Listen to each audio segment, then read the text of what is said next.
ചൊവ്വയിൽ ജലത്തിന്റെ സാന്നിധ്യം ഉണ്ടോ എന്ന പരീക്ഷണത്തിലായിരുന്നു കാലങ്ങളായി ശാസ്ത്രജ്ഞർ. അക്കാര്യത്തിൽ ഒരു നിർണായക കണ്ടെത്തലിലേക്ക് എത്തിയിരിക്കുകയാണ് ഇപ്പോൾ. ഒരു പുരാതന സമുദ്രം ഉണ്ടായിരുന്നു എന്നാണ് തെളിവുകൾ ലഭിച്ചത്. ചൊവ്വയുടെ ഉപരിതലത്തിനടിയിൽ മറഞ്ഞിരിക്കുന്ന മണൽ നിറഞ്ഞ ബീച്ചുകളുടെ തെളിവുകൾ ലഭിച്ചു. ചൈനയുടെ ഷുറോങ് റോവറിൽ നിന്നും ലഭിച്ച റഡാർ ഡാറ്റയിലാണ് നിർണായക കണ്ടെത്തലുള്ളത്.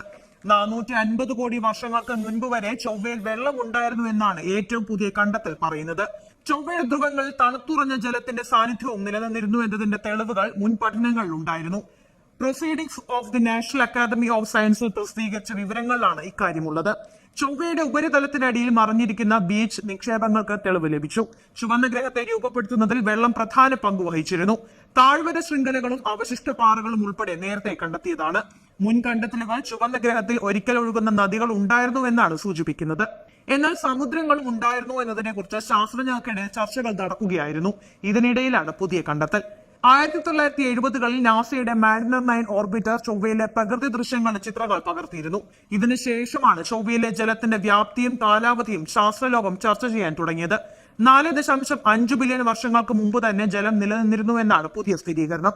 സമുദ്രങ്ങൾ രൂപപ്പെടാൻ വേണ്ട അളവിൽ ഭൂഗർഭ ജലം ചൊവ്വയിൽ ഉണ്ടെന്ന് ഗവേഷക സംഘം നടത്തിയ പഠനത്തിൽ കണ്ടെത്തി. ജലവുമായുള്ള സമ്പർക്കത്തിന്റെ ഫലമായി രൂപമാറ്റം സംബന്ധിച്ച ചൊവ്വയിലെ പ്രദേശങ്ങളും കണ്ടെത്തിയിരുന്നു. ഈ ചിത്രം പുറത്തു വന്നതിന് പിന്നാലെയാണ് ചൊവ്വയിൽ ജലസാന്നിധ്യം ഉണ്ടായിരുന്നു എന്ന വാദം ശക്തമായി തുടങ്ങിയത്. ചൈനയിലെ ഗ്വാങ്ഷോ സർവകലാശാലയിലെ ജിയാൻഹുയി ലീ നയിക്കുന്ന ഒരു ഗവേഷക സംഘം അമേരിക്കൻ ശാസ്ത്രജ്ഞരോടൊപ്പം ഒരു പുരാതന സമുദ്രം ചൊവ്വയെ മൂടിയിരുന്നതായുള്ള ശക്തമായ തെളിവുകൾ നൽകി. പുരാണത്തിലെ അഗ്നിദേവന്റെ പേരിനോട് അർത്ഥം വരുന്ന ഷുറോങ് എന്ന് പേരിട്ടിരിക്കുന്ന Zhurong rover 2020 China National Space Administration വിക്ഷേപിച്ചു. 2 വർഷം അത് പ്രവർത്തിക്കുകയും ചെയ്തു. 3300 കിലോമീറ്റർ വ്യാസമുള്ള ഒരു വലിയ ഇമ്പാക്ട് ബേസിനായ ഉട്ടോപ്യ പ്ലാനറ്റേരിയയിലാണ് പേടകം ഇറങ്ങിയത്. ഈ പ്രദേശത്ത് ഒരു വലിയ ജലാശയം ഉണ്ടായിരുന്നതായാണ് കരുതുന്നത്.